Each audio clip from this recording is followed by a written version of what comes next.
Space Ninjas were added as a mid-round antagonist. To put things simply, they have a list of objectives where it seems to always be the same, but the number varies, where you have to download research notes from science, you have to hack 38 entire doors, for this example, detonate your bomb that you start with in a specific location, which is also in science this time, it will pick any place, and call in a threat with the communication console with your gloves, and these are all done with your gloves. I'm going to very quickly try to explain the certain mechanics, because this is an actually active mechanic antagonist. No, you will not spawn in the station, you'll spawn in space. That is why you start with your EVA suit on, and you'll start with a jetpack. Now, I'm not going to explain everything, but some of the things you can do is you can go invisible, and it's a pretty powerful camo, and also, yeah, the Space Ninja is fast as hell. You also have a sword that can't be picked up by anyone, only you, and it does 30 units of slash. It is extremely hard hitting. And one thing you can do is if you throw it or get rid of it, one of your abilities is you can recall it to you instantly, and it'll go into your hand. If you have the katana in your hand, you can do a katana dash, which you have to have the katana in your hand selected, and then you can press whatever key it ends up being bound to, and you can literally teleport through doors. But you have to see it. You can't just teleport through walls blindly. You have to have vision. And you can see how many charges you have based on your katana. You just shift click it and it'll tell you how many charges are left. You can also make soap. And FYI, all of this takes energy off your suit. And your suit is literally powered by power cells. So like, if you find a charger somewhere, you could actually put your thing in there and charge, which means you can't use any of your abilities. And take the battery out, put it back in, and now it's fully charged again. It charges pretty fast. But that means you have to give yourself up and you can't use your invisibility and stuff. Another ability you have is EMPing everything. And that takes quite a lot of battery, but it is still a useful tool. Now, to fulfill your objectives, you have to use your gloves. And to use your gloves, you need to look for the black icon on the left. That will be your toggle ninja gloves, and it basically turns your gloves into an EMAG, so you can EMAG any door, and you can see your progress builds up. And to complete the call in a threat, you have to use your gloves on the comms console. And there's a pretty long do after, and once that's done, you'll see what happens. And there will be a message in the chat, say, attention crew, it appears that someone on your station has made unexpected communication with an otherworldly energy in nearby space. That's probably something you want to do last. Lone nuclear operatives are added to the game as a mid-round antagonist. They appear pretty late in a round, and this one's pretty self-explanatory. They're a nuclear operative who is alone. They have to explode your station just like a group of 5, but they are, again, alone.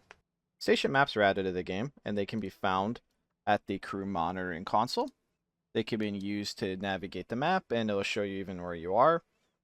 You can turn on your coordinates to be found through the map, and you can even recenter it to yourself. It's a very nifty UI. It will help people learn the map and able to locate things more easily. The Brigmedic was added to the game. As the name implies, they are meant to sort of stay in security and actually deal with prisoner health, security health, and potentially the health of other crew members as well. Now I'll do a quick spin around so you can see the starting gear sprite. And what makes them unique is they will come with a Brigmedic hardsuit, and they'll come with a decent bit of meds, and also a medical encryption key. So the Brigmedic hardsuit is a very nice looking hardsuit. Do a quick spin around. Gun safes are added to the game, and it's just one further way for security to keep their gun safe. So like this one is labeled as a shotgun safe, but I'm going to ignore that. And inside, this one has lectors, but obviously you can put whatever you want inside and lock it, and you need security access to actually be able to open it. Otherwise, you have to try to smash it, and that is not an easy feat. Radio jammers are added to the Syndicate arsenal. This device will disrupt any nearby outgoing radio communication when activated, so it costs 5 TC. If you buy it, you just press Z to turn it on. If you try to use the radio, fail to send a message. However, what's nice is that it doesn't immediately give you away, because comms go down all the time. There's solar flares that take comms down, so no one's going to be immediately thinking, somebody has a radio jammer. Well, somebody might, but it gives you a way to keep yourself a little bit stealthy. Emergency clauses and fire clauses have been updated to always include either the emergency suit in the emergency closet and the fire suit in the fire suit closet. Medical Techfab has been updated to have actually a lot of things you can craft without needing science to actually bail you out. So like, I'll scroll through the list slowly so you can see what you can actually make without science basically requiring to make it. And certain things like the sterile mask being actually able to be crafted without technology, it will be a boon to many. You can now pet dehydrated space carp to make them like you. So if you put a dehydrated space carp in your hand and press Z, and then pour some water on it, it is on your side.